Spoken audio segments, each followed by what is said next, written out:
প্রথমেই আসি brow lift surgery বা ফোরহেড লিফট সার্জারি কি। আমাদের ফোরহেডে কিছু রিঙ্কলস পড়ে বা আমাদের ফোরহেডের সাইজটা পরিবর্তনের জন্য আমরা যে সার্জারি গুলো করি, সাধারণত আমাদের চুলের যে সামনের যে লাইনটা আছে এই লাইন বরাবর আমরা ইনসিশন দিয়ে, ছোট্ট কোনো ইনসিশন অথবা প্রয়োজন অনুযায়ী বড় ইনসিশন দিয়ে আমরা আপনার ব্রাউটাকে লিফট করতে পারি অথবা ফোরহেডটাকে লিফট করতে পারি।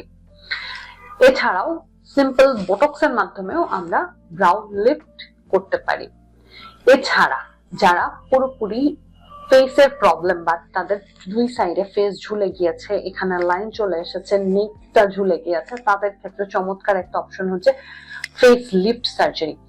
ফেস লিফট সার্জারিতে আমরা সাধারণত কানের পেছনের এখান দিয়ে দাগ দিয়ে অপারেশনটা করি এবং পরবর্তীতে এই দাগটা ভিজিবল হয় না, এবং এই ক্ষেত্রে আপনি পার্মানেন্টলি চমৎকার টান টান একটা স্কিন পেতে পারেন এবং সেই সাথে আপনার এখানকার যে ফাইন লাইন্স গুলো বা লাফ লাইন সেটা ইনভিজিবল হয়ে যাবে।